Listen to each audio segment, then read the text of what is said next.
along. So I'd like to introduce Peter Willis, who to some needs introduction and to others doesn't need any. And I'm actually going to hand over to Willis, Peter, because he can hold his own.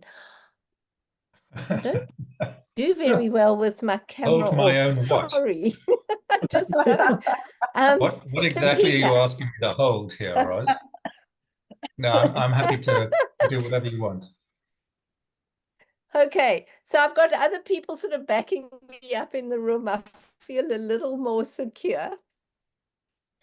But I think what we've spoken about, you and I, is that this is a conversation. Yeah. Oh God, I'm not doing well. No, you're This is a coming across conversation. clearly. Okay, so this is a conversation. It's not a talk or a webinar. So I think it's about, over to you, Peter, in terms of starting with some of your experience with leadership in critical times. And then let's open the conversation. Yeah. Thank you, Roz. And thank you very much for inviting me to be with everybody here for a little while and think together. So what I'm proposing to do is to give you my sort of central proposition that I thought we might converse around. And then I'll give you a little background to how that proposition arose. So you've got a bit of context for it. And then we'll start conversing. And that means you asking questions and throwing things at me, or just standing and applauding, really. I'm quite happy. So the central sort of proposition I want to put to you is that we are, I don't think it's unreasonable to say that we are entering an age of crisis, where crises are going to come more frequently, be more complex, more severe, and novel in many cases. And if you agree with that, then the question, I think, arises, well, what is the sort of highest way we can respond to? Thank you, Jennifer. Hi, Cheryl Ann. Can you mute yourself, Cheryl Ann, or can our host mute Cheryl Ann?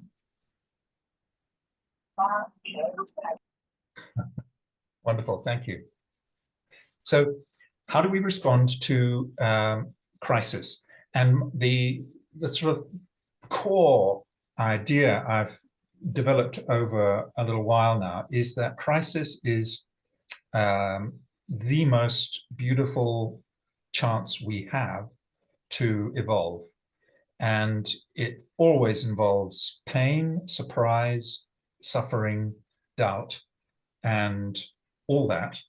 But we know from our personal experience, whether it's a bodily crisis like a disease or an accident, or whether it's an emotional, psychological crisis like a relationship collapse or a threat to one's identity in one's work, or whatever it is, we are familiar with crises. And we know this pattern that they hurt horribly and they bewilder us. In a way, that's the definition of a crisis, is that we can't possibly see a way out when we're in the middle of it.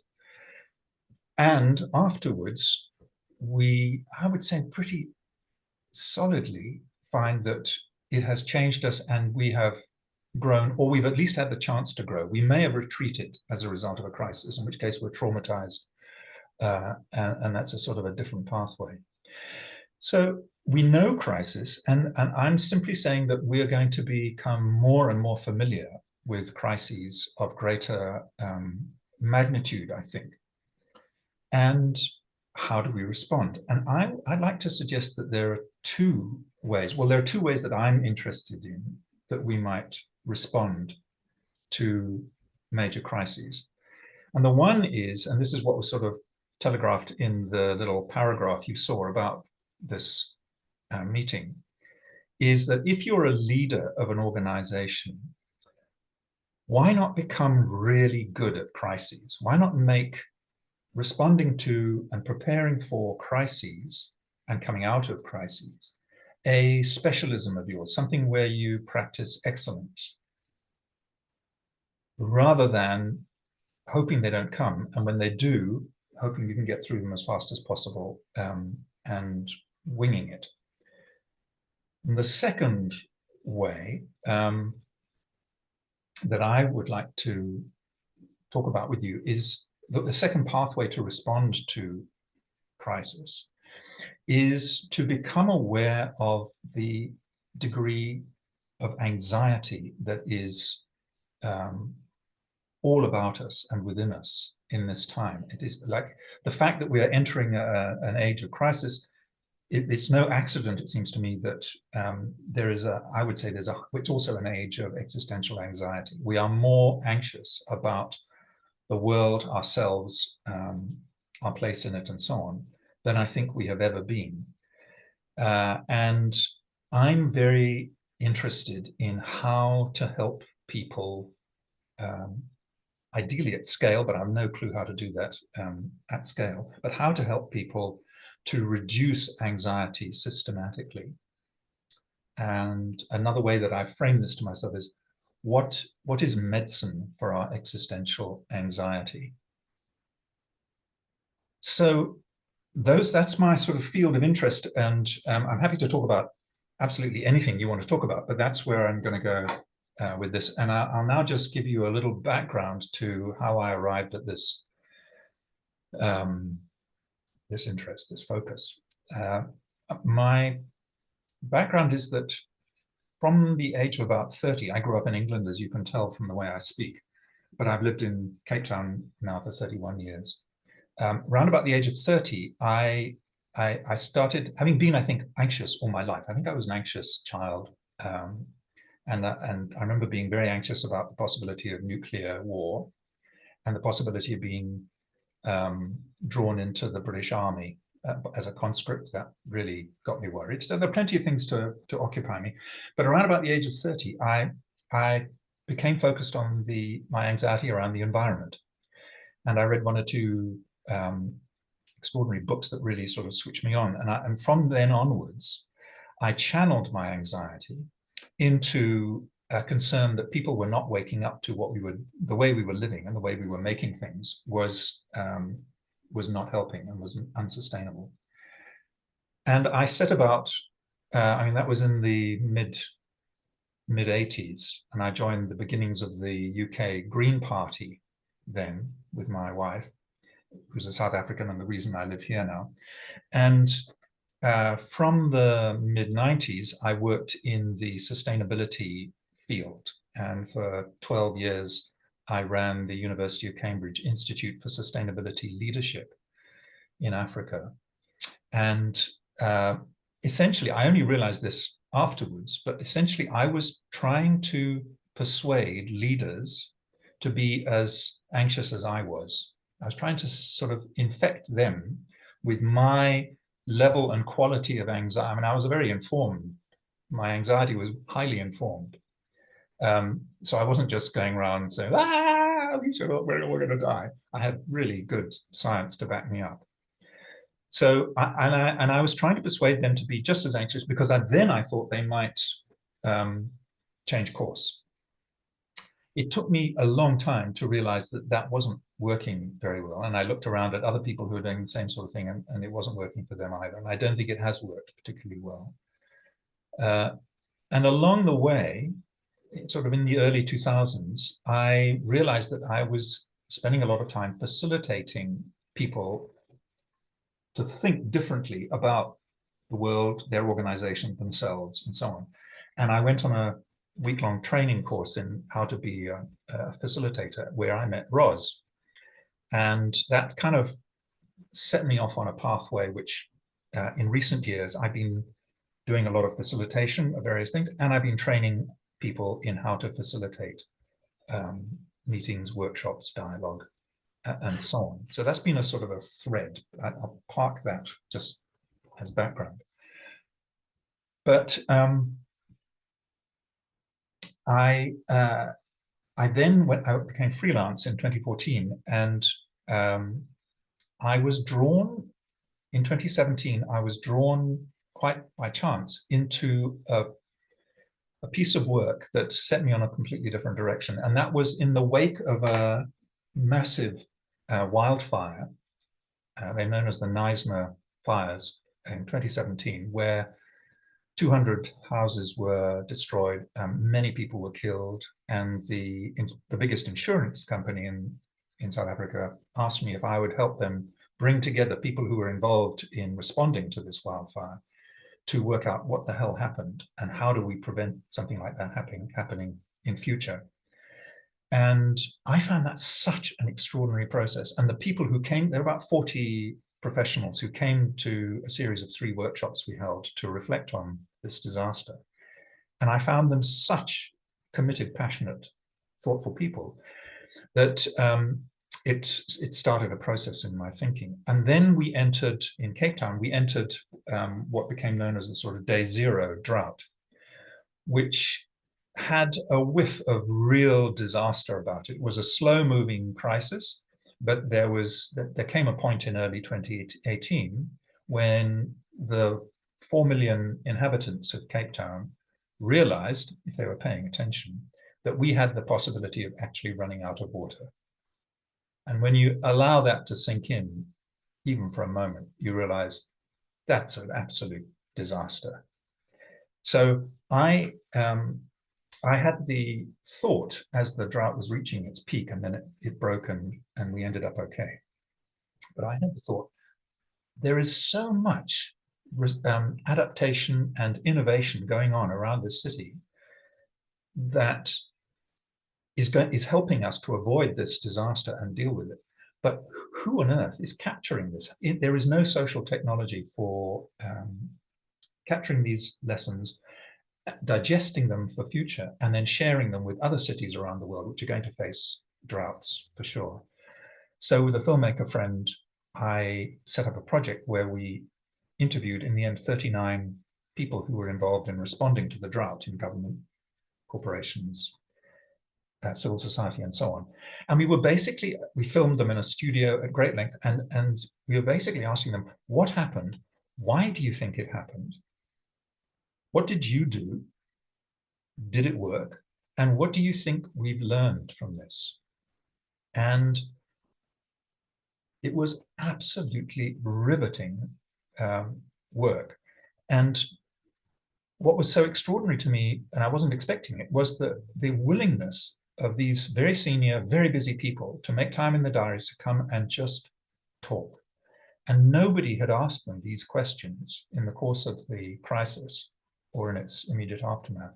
They had simply, what most of them told us was that when the crisis was declared over, they simply turned around and looked at their in-tray, which had just ballooned during the year and a half of the crisis, and they got down to work. Not surprisingly, most of them told us that they had become ill within the 6 months after the thing. They just collapsed in various ways. So that in itself was an interesting source of reflection, but we turned that project into about 95 short learning films, which are freely available on the web. And just as we were coming out of the post-production of all of that, COVID started. And the people who'd funded that project said, what shall we do? Because maybe we should do a project around COVID now that it's started. And I said, let's not wait until it's finished. Let's interview some leaders while it's happening. So we rustled up 12 leaders around the world, 7 in the private sector, 5 in the public sector. And from April to August of 2020, I interviewed each of them for half an hour every week for 16 weeks, simply asking them, how are you doing? What's going on? And every week I would compile a summary of the most interesting insights they shared. And boy, did they come up. As you can imagine, a lot was going on for them. And these were very senior, reflective people. And I shared those insights with the community of 12.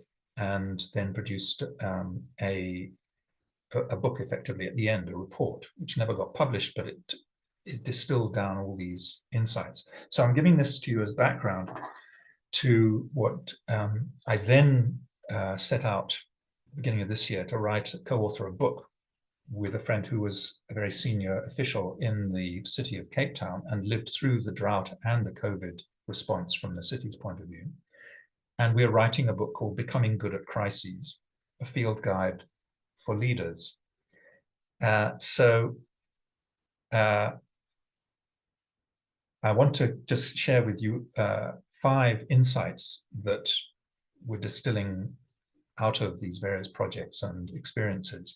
But just before I do, I wanted to take a little sidestep and say that quite unexpectedly, I'm co-authoring a book called Dissolving Fascism right now, which of course speaks to the political moment that we're experiencing in so many countries around the world, with a friend in London who's a kind of philosopher. And so that speaks to the anxiety as well. I mean, we may touch on that later, but to me, and our central thesis in that is that fascism is a response to existential anxiety that is not expressed or digested. So if I may, I'll just end this, my little piece, with these 5 quick insights, just as a sort of, why not give them to you, plucked from these learnings. First one is that people with big responsibilities facing major crisis really need, and this is them saying it, a sounding board and a way of talking to somebody who's not in their organization, who's not part of their leadership group, as a way of just recovering themselves on a regular basis, to remember that they're sort of human and so on, and draw breath before they go back into the fray. Secondly, I hadn't realized, and I don't think we realize it clearly enough generally, that making sense of a complex, chaotic crisis is extremely difficult, if not impossible. And if you think about it, whether you're talking about a small-scale local disaster or crisis, or a major thing like COVID, nobody actually knows what's going on. At least they don't know everything of what's going on. What they can see is what they can see and experience, but then they impute from other information what they think is going on in the larger sphere, and they will share that and so on. Often through social media, those distorting understandings get magnified and so on. So that's a really profound challenge to any leader, is how to deal with the fact that nobody actually knows what's going on, and yet leaders have to take decisions. The third is that if you're willing to slow down, reflect, listen, there is a lot that you can learn out of a crisis that can make a huge difference in the next one. And this is really the basis of our book on becoming good at crises. I don't think I need to say anything more about that, but it's a sort of, we're in a very fast culture where slowing down and learning in order to refine our response to something bad in the future isn't terribly appealing. But our suggestion is that it's actually a really high standard for leadership. It's what good leadership does. Fourthly, crises actually bring out the best in most of us. And that's the basis of our suggestion in this book, that it makes sense to place being really good at crises at the center of your leadership brand, your team and its ethos, and indeed eventually your organizational brand. This is an organization where we don't mind if there's a crisis. In fact, we almost welcome it because we know it's going to be transformative in a way, and it's going to anneal us. You know, what is that? That's what you do with jewelry, with silver. I think you anneal silver by putting it through heat. Yeah, so there's a sort of a paradoxical virtue to crises, and we think good leadership teams can see the sense of embracing that. And then finally, people respond differently in major crises, and some people are characterologically well suited.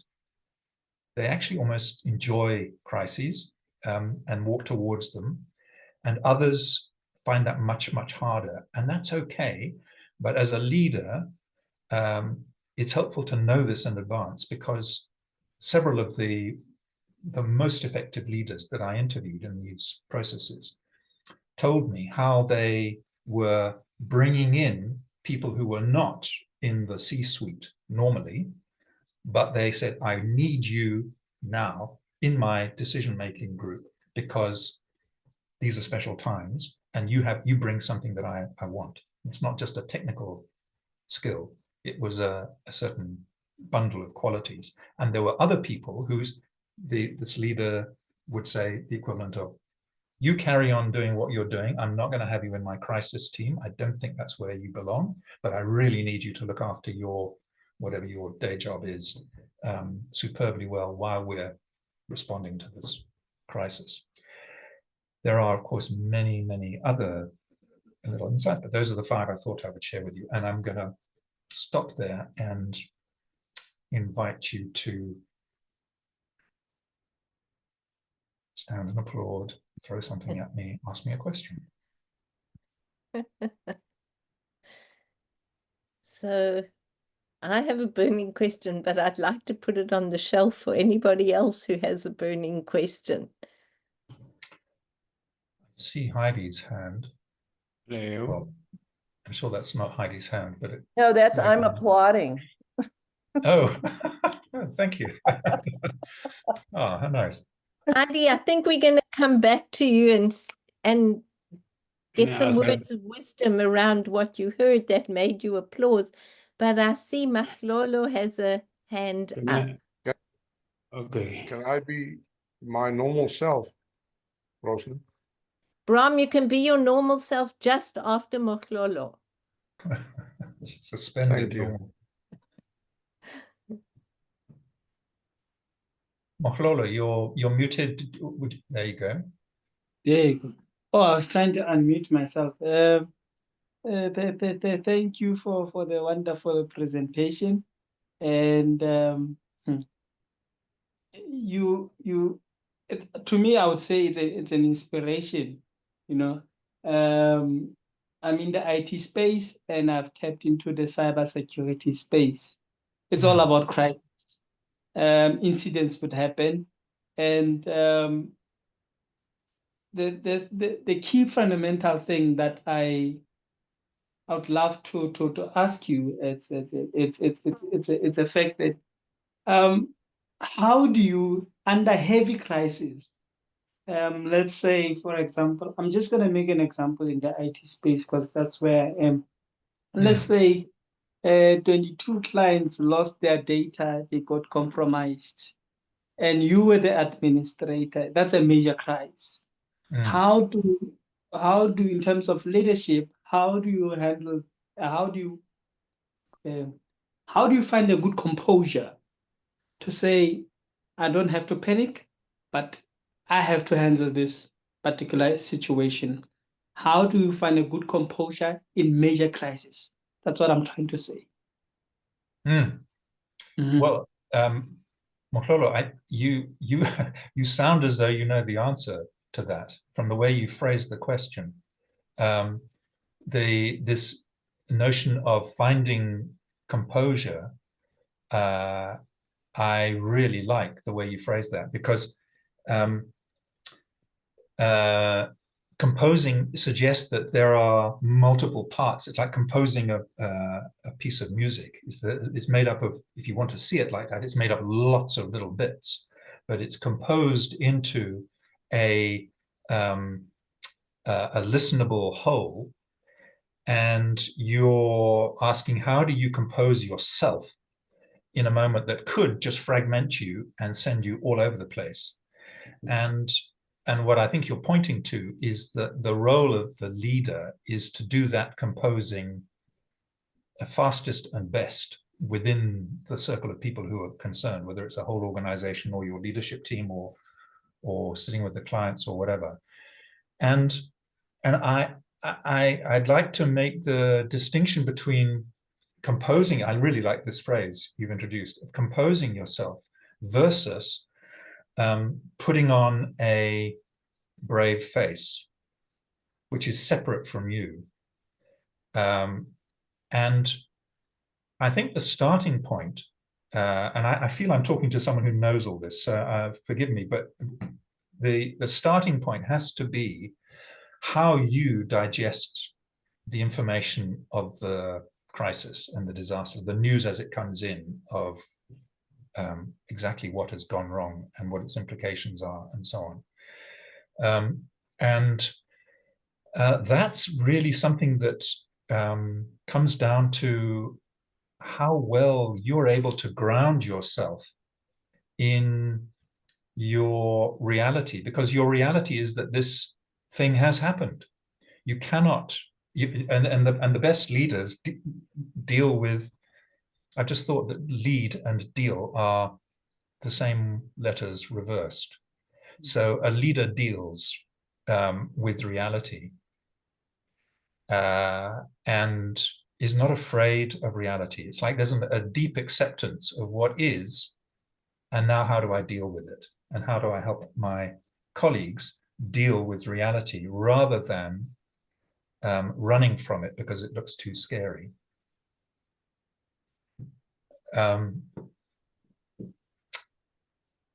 Yeah, I mean, you've opened up a big question, but I think I'm going to pause there.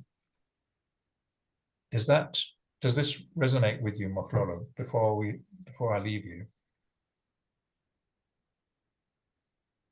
Have we Oh, yeah. lost? No, we haven't Yeah, lost no, him. I'm here. Yeah, I just saw a message on the chat, so I was trying to respond it quickly. It does resonate with me. I'm just gonna say something in 30 seconds. I got into managerial position or leadership at a very early age, and I was not expecting it at an age of 23, managing people who've been there for 10 years and in the marketing space instead of the IT space. I think that was in 2014, 2015. And fast forward, there were so many crises and I couldn't find the composure. But the way you phrase it now, it comes to the point where I would say we must move away. I should have moved away from what we call the blame paradigm shift, shifting blame to somebody. You were supposed to do this. You were supposed to do this instead of doing what we call self-introspection into the situation. What can I do? Who can help me? And how can we collaboratively deal with this situation quietly, so without heavy noise and blaming anybody? Situations do arise as time goes by, and it helps us to also pivotal and grow and become more creative and diversified. So in a nutshell, what I'm trying to say is I like the fact that you showed me two things here. I must find how to lead and how to direct things in a sense that it will benefit everybody within the organization and also even externally, because fundamentally external factors are the ones that are influencing the internal factors within an organization, and that influences also the leadership style one maybe have to utilize, or the leadership methodology one may have to use. Usually we would say in business it's a business to business model. Delegation, it's something, it's so broad, but we could say leader to a client model, because you find somebody who can lead and who can also lead with the vision that you have. Yeah, so it's quite interesting. I'm gonna put it on Thank my you, book. Moklolo. Yes, I'm just Hmm. gonna put it on my book. The blame paradigm shift, it's driven by impulsive leadership and how you derive your sense of inner creativity and diversity. And also that creates a culture. What kind of culture as a leader do you create in crisis? Do you make people to scream and say, happy we have a crisis? Or do people become sad? That's the other thing that I'm just, it just comes to me as I speak. Thank you. Thank you, Mahlolo. I think, Elijah, let's go to Brahm and then to you. And I'm hoping this becomes a conversation, not a question and answer session. So, Mahlolo, that input was wonderful. Brahm, over to you. Peter, one thing you mentioned was the anxiety part. And I just want to, from personal experience, one civil war, a real conflict, and the other one I experienced personally was like Ebola outbreak. And I think the anxiety comes from the fact that we react to external events or a crisis that's unfolding instead of responding to these events happening.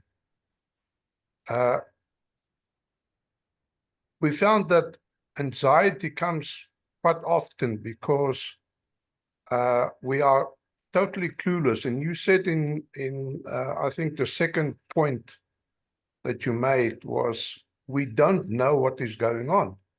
And what we found was that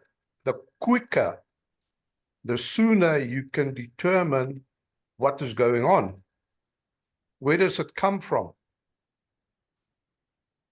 what is actually happening, I can then structure a response and not reacting to all these impulses that come from different directions at different times, different speed.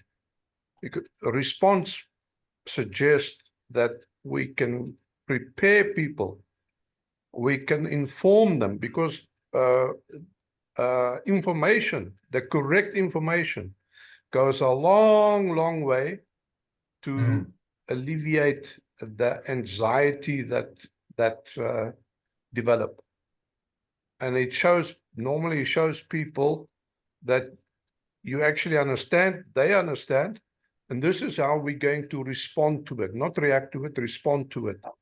So I'm looking after you because, and you can look after yourself because we understand what's going on and we know how to respond to these things that are happening. The one example you used, COVID was maybe a bit of a broadside. Was it Wuhan? Was it here? Was it there? Where did it come from? The drought one, I don't understand why we keep on referring to the dam levels dropping down to 0% as a crisis. Still, we know it's going to happen. How can it still be a crisis? Surely by now, there must be plans in place that can deal with this type of event that is going to happen. It's going to repeat itself. Some things we are not so certain about, but a drought, for instance, and a hurricane, those things are going to happen. How do we prepare for it without becoming anxious?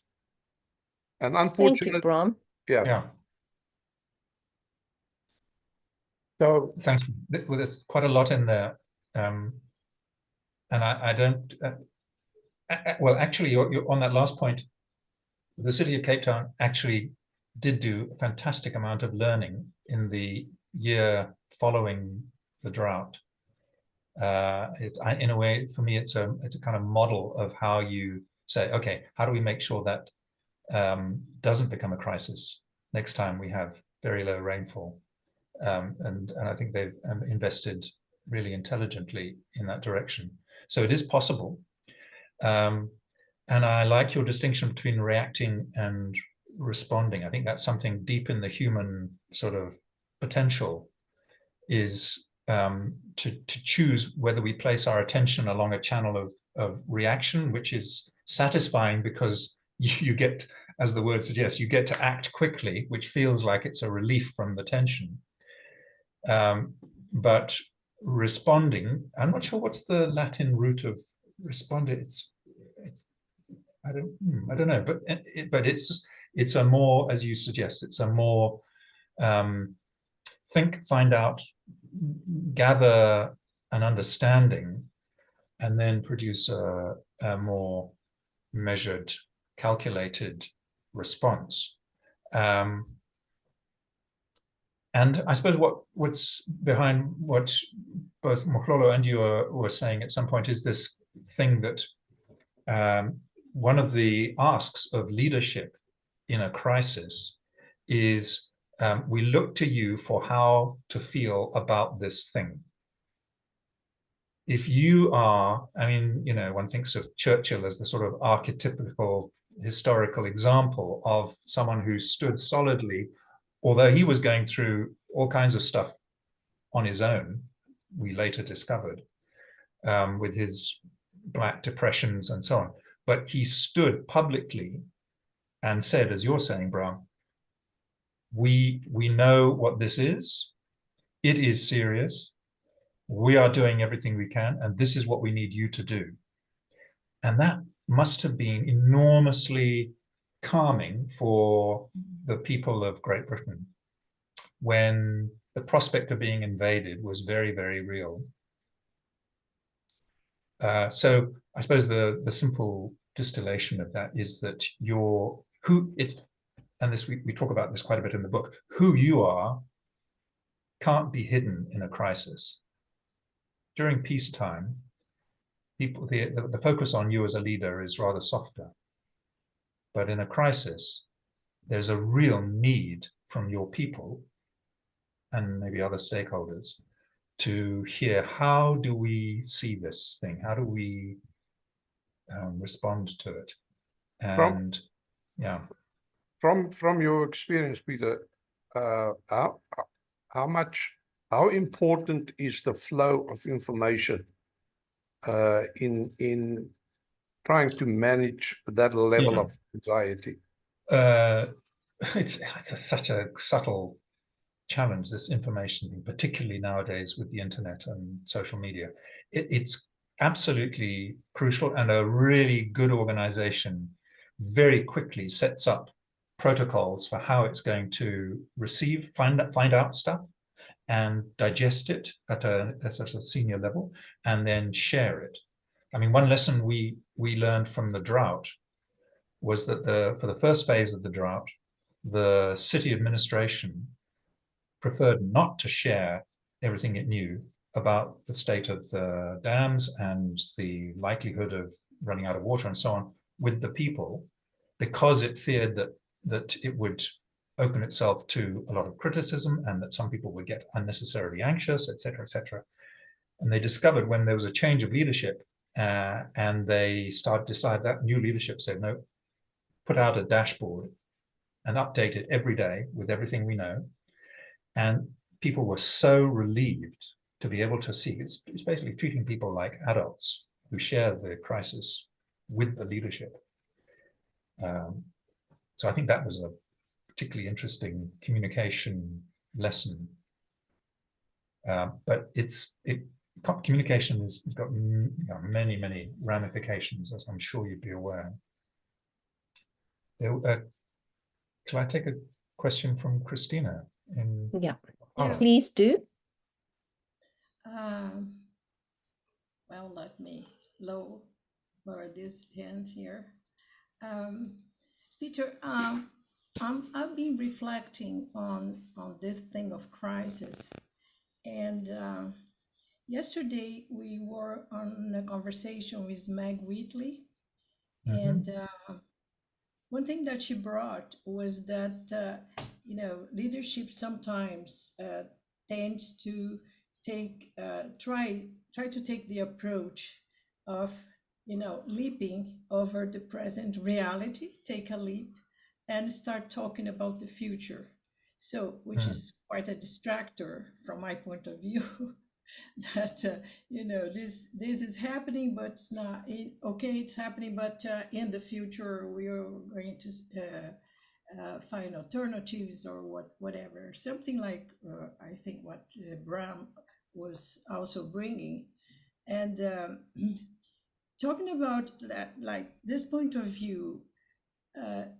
There was a very famous and competent educator in Brazil. He also was the Minister of Education, and he would say that education in Brazil is not a crisis because we've been in crisis for about 70 years now. So he said, education in Brazil is not a crisis; it's a project. It was designed to be this way. So the system is doing exactly what it was designed to do. Keep some privileges, to keep some people away from the educational system, to keep a sort of caste structure. And so sometimes the crisis is a project. It's not a crisis. Yeah. And also some companies that really live. Now, I've seen many, I'm a consultant, and I've seen companies in Brazil that I say, but you've been in crisis for 30 years now. I mean, you're not in, something is wrong here. You're not in a crisis. Yes.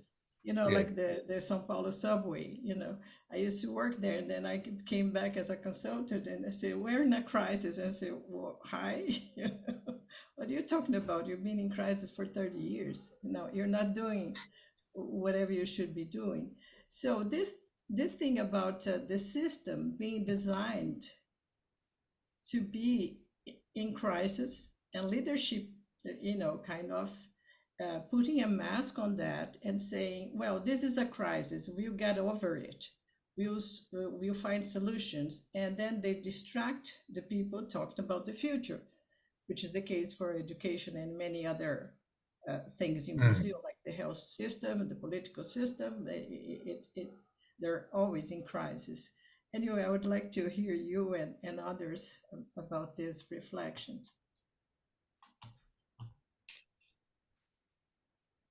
Yes, I mean, I think we're with Bram. What Bram said, we're enunciating a principle here, which is that if you design an institution badly enough, you can be in permanent crisis, and that isn't a crisis. I've also heard that kind of thing described as a predicament. Like climate change is not a crisis, but a predicament. Because with a crisis, you have the expectation that if you play your cards right, if you collaborate, and if you're lucky, over time, you will come through it, and you can return to something that has a vague resonance with normal. But what you're describing is something that isn't in that category. It needs a different type of treatment.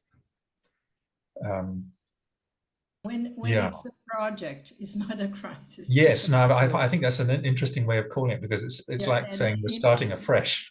And climate, global warming, sometimes it looks like a project, because people knew it, for years and years and years, and they keep insisting on doing the same thing. So it's kind of a project. Yes, a really badly designed project.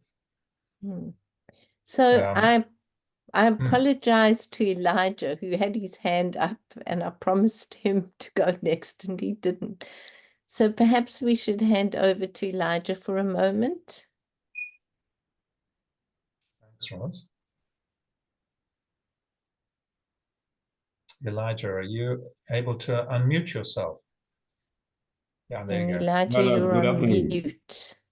Thank you. Christina has introduced the concept of permanent crisis. And that's what I want to raise from a socio-political and socio-economic perspective. The crisis of extreme poverty.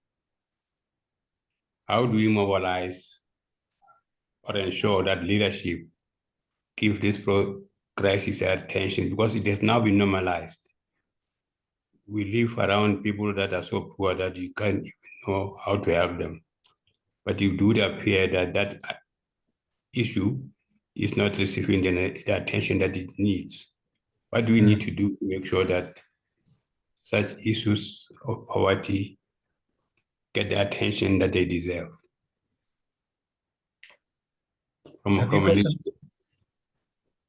Yeah. Thanks, Elijah. I'm just wondering, have you got an easier question? This one is difficult. No, I'm raising it because if you have, I'd really like you to ask it.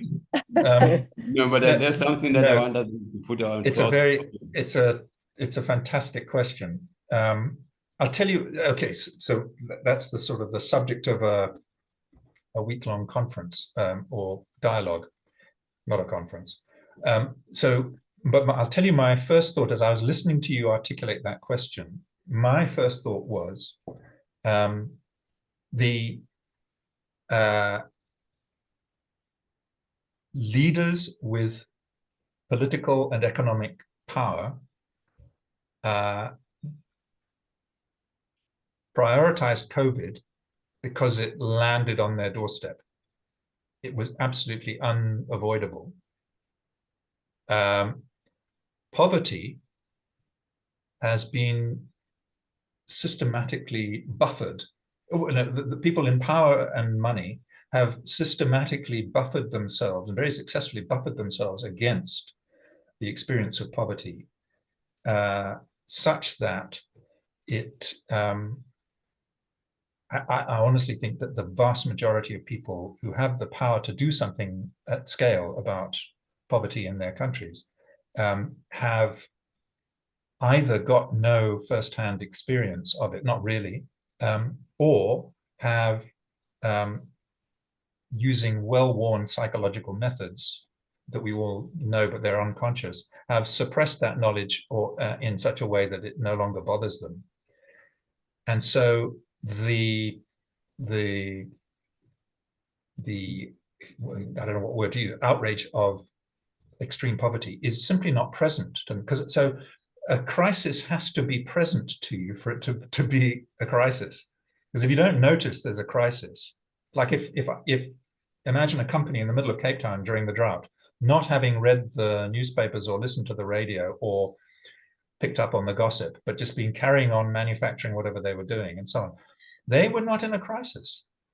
They might suddenly have had their water taps switched off, and that would have been a, hello, let's ring a plumber and see if there's a problem in our water. But it's only when a crisis becomes present to you that it counts as a crisis, and then all your responses manifest. But I think that's why, gender, all those centuries, millennia, when the role of women wasn't a crisis, was that it was well sealed away from the men with the power. And similarly, poverty right now. So what do you do? I said, this is the problem, because you're talking about such scale. And I'm afraid I've got very little confidence in our ability to roll up our sleeves and tackle systemic problems at scale. I just don't think we have the ability, the tools to do that. And so I'm wary of making blithe sort of prescriptions that, oh, well, of course, if we do this, then leaders will wake up and deal with poverty. I actually don't know. But the moment a leader with money or power goes and actually spends a week or two in the same place where there is real poverty, I would think they have a chance.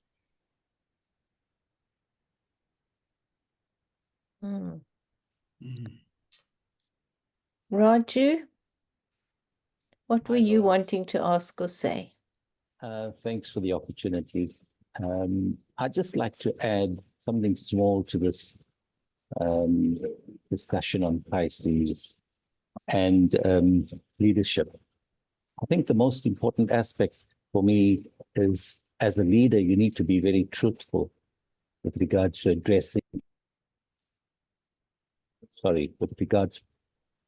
a problem or a situation, because I find often these days leaders tend to just say the wrong things in order to keep people quiet. So to me, I think the most important thing is to be truthful. Thank you.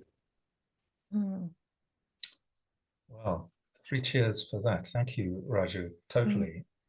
Mm. I mean, we are living that. I think we have a crisis of truth in our public lives, and particularly noticeable in some countries.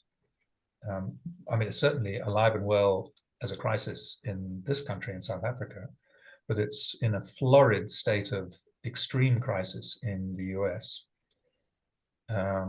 where there is a big chunk of the country has reached the point where they are not interested in reality. Mm-hmm. And that's an interesting one, because reality doesn't negotiate. Mm-hmm. So Maflolo, before we come to you, I see Shahrazad has joined our session, and I am accused of throwing people under the bus. But Shahrazad, you are currently living, if you're still at home, in crisis and have quite a load of wisdom around that. Having been on the receiving end of the crisis yourself last year or the year before, I'm wondering if you have any thoughts about what Peter is saying.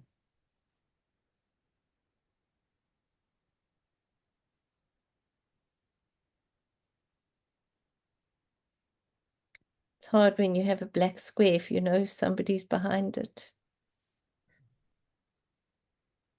So Heidi, I notice you nodding, especially when we get to conversations around United States. I'm wondering what some of your thoughts might be. I was afraid you'd come to me if she didn't answer, because I have no idea what to do about my country and about this exactly the way you framed it, Peter, which is the no interest in reality, and the idea that will that ultimately reality doesn't negotiate. So it means we're going toward a very even more difficult time. I don't know. I'm fascinated. I feel my first response was I was wondering what Shahrazad would say, and my first response was the way that I deal with it personally is by being in good company. That's why I came to this call. When I read the description of what Peter does, I had to be here just to be in the space of somebody who is facing that all the time. As some of the people here know, my work is about, in early SOUL, Society for Organizational Learning, we learned from the Army about how they train young soldiers to go into battle so that they could improvise in places where the conditions were constantly changing. And we then took that and began to bring that to organizations and communities as a way, the after action review, the before action review, we called it emergent learning. And we brought it to communities to start to create an appetite for being in uncertain situations, because most people are avoiding existential anxiety by not having present the crises that are right in their neighborhoods. I've worked with one county for 14 years in Florida who recognized the crisis of literacy, of the fact that in the United States only 47% of the, and there's Shahrazad, hi. I'd like to turn it back over to her, but they were very clear about the crisis of literacy, which many people don't key into. What happens to a country when 47% of the third graders don't read by third grade? It's directly connected to what happens to them in their life after that. So we've been working for 14 years to reverse that, but it required teaching about rapid learning cycles in between any actions. And it became something that the way we made that easy to accept was because it's hard to get people to accept that we're in these meta crises now. I mean, it's, if you don't accept the crises, you're going to get meta crises. So we use the metaphor of the of metamorphosis, that that living systems do have systems that break down in order to get to evolve to a higher state. And that it was kind of a story we told them, that the butterfly is, the caterpillar is breaking down, and that whole county still refers to that feeling and that place as nutrient soup, when everything that you are is dissolving so that you can have access to the freed energy. It's a liminal state, but then you need to be, as you say, Peter, very, very, you have to be looking forward to the moment where you have to start reconstituting or recomposing something new without even knowing what that is. And so that was something that helped people begin to get interested in liminal states, which is what's happening when everything's in flux. And it's really scary for people unless they feel like they have a little boat to sail on that ocean. So that's been what my life has been. The last 15 years is about learning what allows people to step into that space. I was going to ask you how these lessons learned, you answered it partially in saying that you make sure that the people who are involved in those, that are close to that crisis in their own place, get to know about the lessons learned. I was going to ask you, how do you not only make those lessons learned available to people who need them, but also how do you build the appetite to want to know those answers before the crisis is here, right? You need to have a very sophisticated anxietyometer, which at the moment doesn't exist on the market, because my belief is that if I could hold up an anxietyometer to any executive in the public or private sector, and if I detected that they had a relatively, they were above a threshold level of anxiety, I would say it's worth trying to get them interested in looking at some preventive lessons from previous crises, etc. But if they haven't, forget it.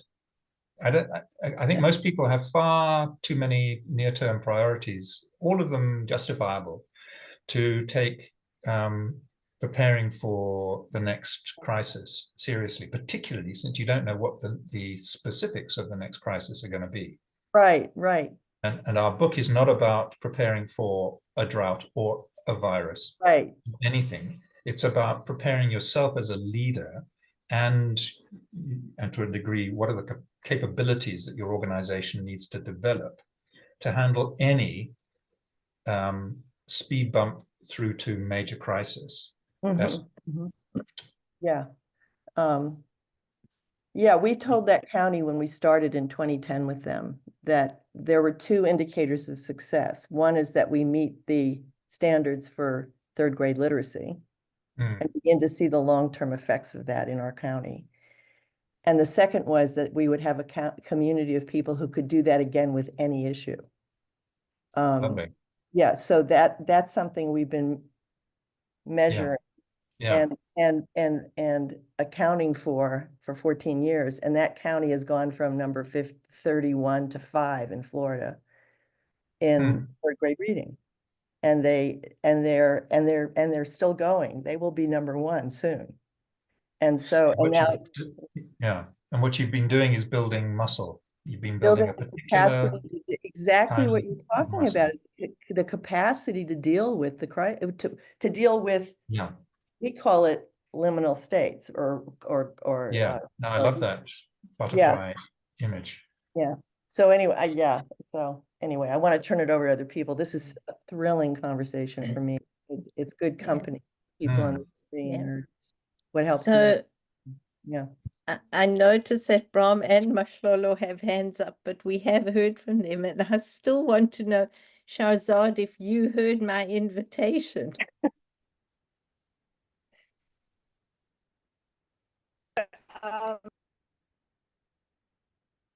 Who's going first? You've muted Shahzad again. is going Shahzad. first, Brahm. You've muted Shahzad. Oh, there you go. Okay.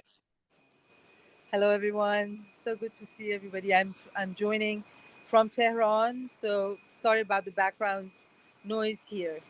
I did get the invitation. That's why I'm here, but I missed our last one. We had no electricity. We were waiting for maybe Israel to hit, and everything was upside down. So these days is like one crisis after another, and we just like, okay, where is it going to come from today? How are we going to? I mean, talking about leadership in crisis, I don't think I've never witnessed anything like this in the world, let alone, I mean, all the leadership lessons that we've been learning and we've been teaching and working through with organizations. I think this is just at a very different scale, the crisis that we're dealing with all over, and it's not even stopping. I think it's causing everybody question about leadership. What is it? And I think I've heard one of our great members today who said it's about honesty. I think nothing else really builds that character. We go after honest leaders, somebody who is at least at this level. Everybody can read through. Everybody can read through the lies, and they only go so far. But who is able to stand on their character? I mean, it comes one after another. If you're only standing because of your role and because you are, um, you went to some of the leadership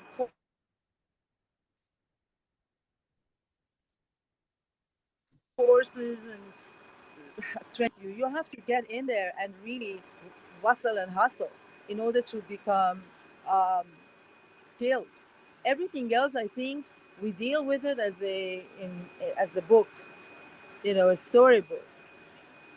So, um, and Wow. that's how it's coming across these days. Thank you, Shahzad. If I may just respond to you there, I think this is such a profound observation, and I'm now forgetting who it was. Maybe it was Christina who introduced this idea of truth telling that you're picking up. And I've sometimes thought, as I've watched with my mouth open as Donald Trump and Putin and et cetera, launch off on another round of fantasy and lies that people in large numbers sign up for. I found myself thinking, this is probably how we learn what truth sounds and feels like, is to deeply experience its opposite. Either, I'm assuming everybody on this call experiences the lies as they arrive in our ears. But we know that there are hundreds of millions of people around the world who will be hearing what we know to be lies as music to their ears, because, and it's another whole story, this is the fascism book that I'm co-authoring, but what it does for them is more soothing to their existential anxiety than reality and truth. So, but as I was saying earlier, reality doesn't negotiate, and death is death, and so they are our highest teachers. And so I have a ridiculous trust that we are going to emerge out of this phase. I don't know how long it's going to be, and God knows what twists and turns, but we're going to emerge with a far keener sense of truth and reality than we've had in the last decades, when things have been broadly comfortable, on an upward path, exciting, don't bother us with problems, and so on. And I think we've got a, anyway, I'll leave it there. I think you're raising something profound. So with a short time left, Mahlolo and Bram, I just want to make sure that anybody else who would like to explore the concept from your own perspective should kind of take your last chance to put up your hand.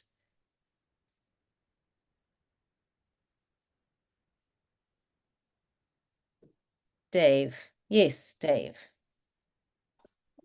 Everything we've spoken about, from Shazad to Heidi and what you've been saying, indicates we're beginning to live in a state of permanent crisis. So are the lessons that you've learned widespread enough or robust enough to help our leaders survive in that phase without burning out? Or would you say being co-opted by easy outlets, easy solutions, and lies? So is there something we can learn from all the crisis learnings, which will help us in the everyday crisis which we're now beginning to experience? Dave, I want to be clear that I've understood the core of your question. Are you asking whether what I think we have learned or can learn out of crises is enough to meaningfully reduce anxiety, burnout, and failure amongst those leaders who pay attention to those lessons? Is that what you're asking? Or have I? That's one half of it. The other is, are those lessons widespread enough and accepted enough to enable normal leaders to be able to cope and survive and make right decisions? And if not, how do we make sure that they do gain those insights to be able to survive what is now becoming permanent? You're asking the wrong guy, because I look at the legions of what you call normal leaders. I'm very touched that you still have a belief in normal leaders, but that these, I look at them and I think when the student is ready, the teacher arrives. I forget exactly how that saying goes. And my guess is that the vast majority, certainly not all, of corporate executives and politicians around the world are not terribly interested in becoming good at crises, because the scope of their sense of what it is to be a leader and what is their their mission as a leader doesn't include that kind of preparatory exploration, and because you make yourself vulnerable and you admit that you don't know and all those good things. And there are some who relish that and do that, and they're the people who are beacons in our cultures. But most of our culture and what we hear and read about and applaud doesn't give me much hope in that regard. And I would close perhaps by saying I fully expect to be massively surprised, always.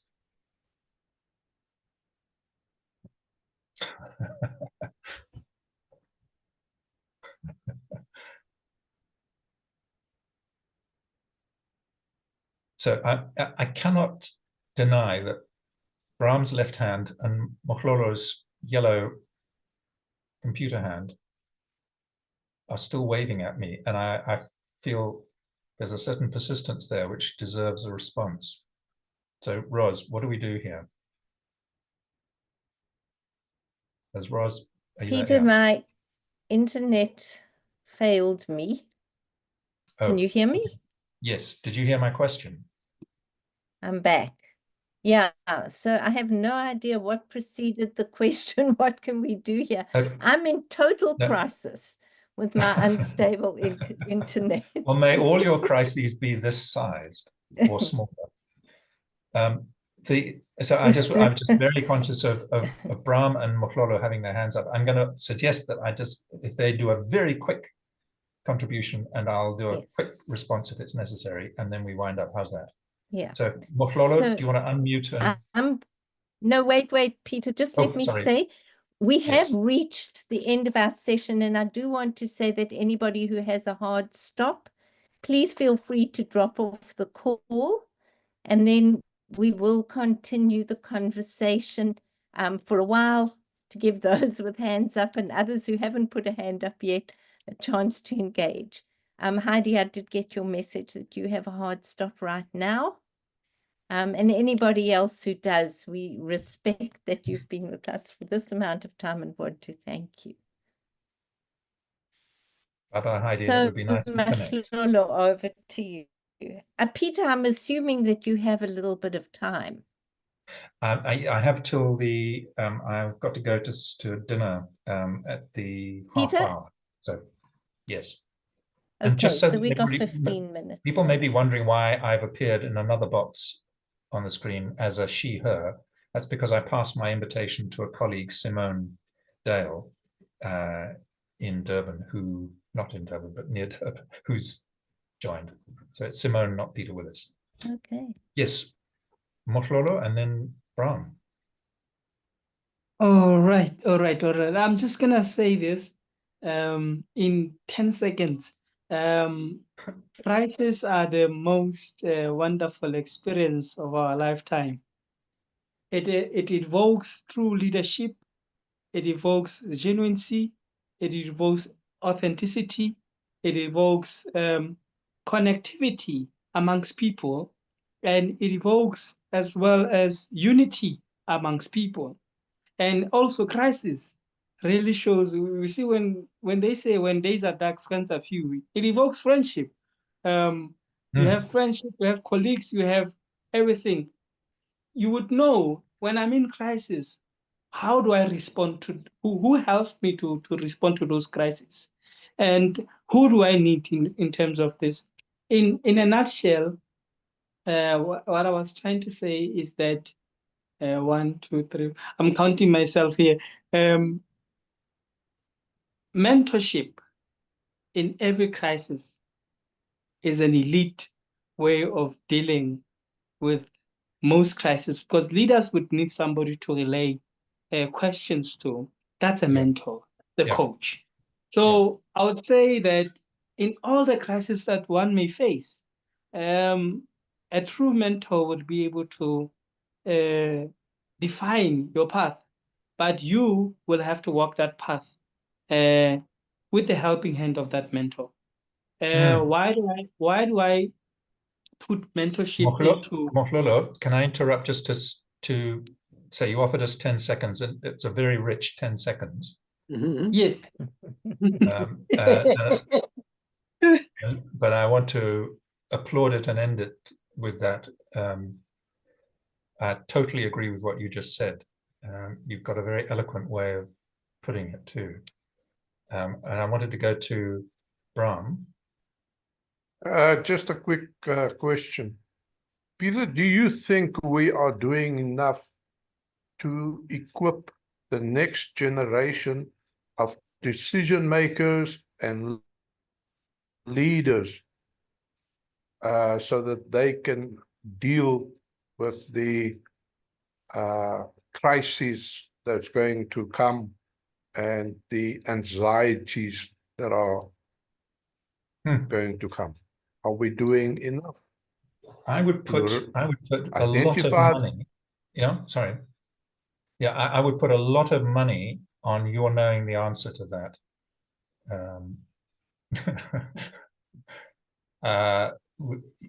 No, and I'm not sure, other than in traditional societies who treated all this very, very differently. I take it for granted that we don't know how to equip the next generation and the one after that to do the difficult things they're going to have to do, partly because we don't fully understand the difficult things they're going to have to do, but partly because we're so, I mean, as a culture, I would call us still adolescent. And so we're not grown up enough to turn around and teach the next generation. Not really. I mean, look at our education systems. To go back to Christina's project, we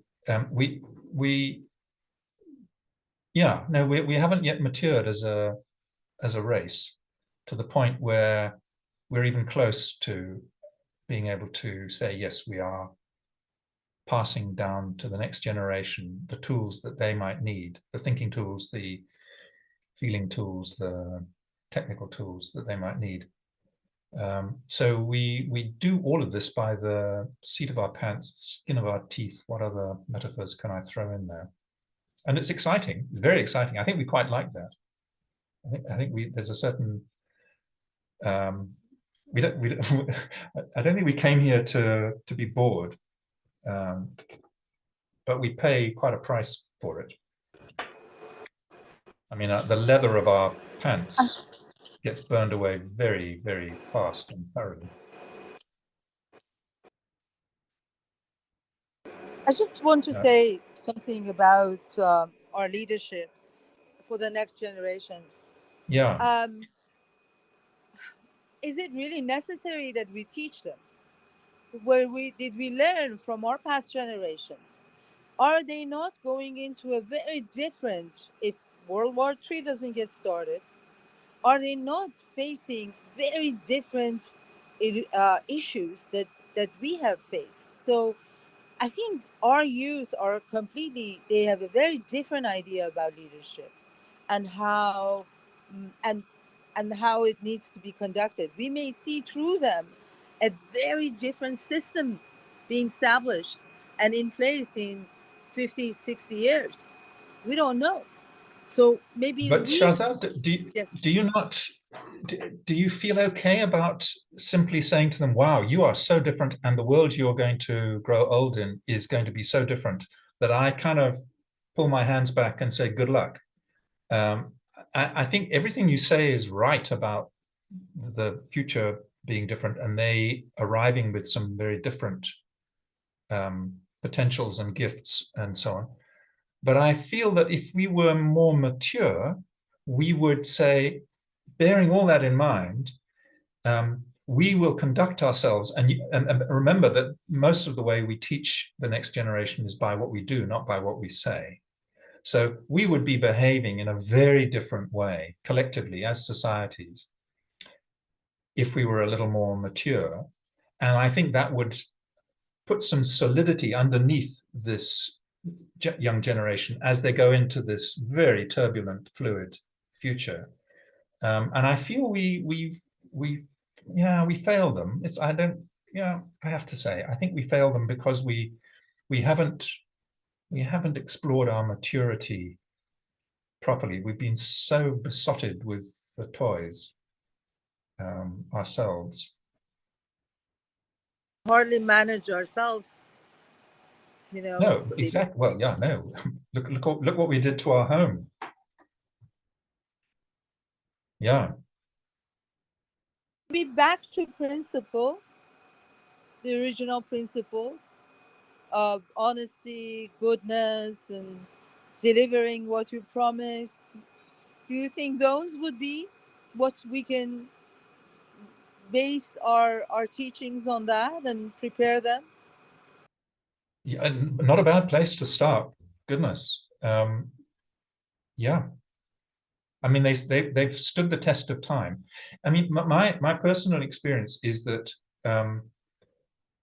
if the more I cleave to those virtues and actually exercise them, even when I want to do something else and chill out and go the short route and so on, the more I do that, the better my life goes. It's actually a straightforward equation.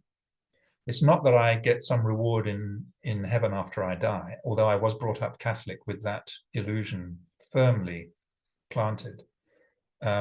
It's that life works better. The more honest I am, the more I deal in reality, and the more I love my neighbor. Annika, hello. You're muted. Annika, you're on mute. There you go. Yeah. Yeah. I'm from Stockholm, Sweden, reflecting from that position. I'm just a short comment to what Sherade brought forward. I think that for the future generation, we cannot give them any answers, but maybe we can give them tools, some tools to help them to react in the future that they are approaching. Thank you. I like that. And I thought you were going to say, and I would add, I like your tools, I would add questions too. There's a small handful of very generative, powerful questions that I would like to hand down to the next generation, ones that we've struggled to answer but are worth applying ourselves to. As we all know, in this kind of learning field that you're all involved in, it's the questions that drive the dialogue, the learning, and the good thinking.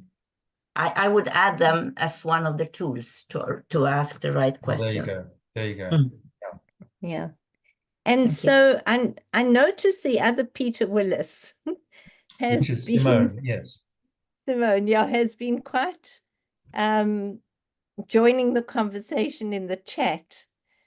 So I'm wondering, Simone, if we can bring you into the conversation to add your voice. Hi, Rosalind. Yes, I got the invite from Peter quite late because I was busy making supper. So I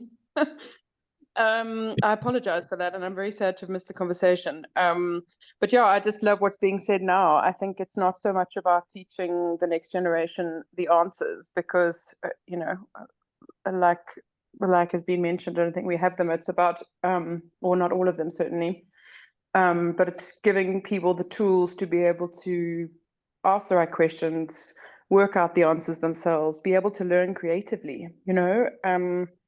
I think I know schools are doing things differently now, but I don't think differently enough in terms of what are the skills that are really important. Things like, I'm sure Peter's spoken about, like how to have conversations that actually yield results, how to bring people together in ways that you can learn well together, in being able to listen, all of those things, all of those kind of subtle thread skills that help to pull people together to learn well. So that's I think what I would add.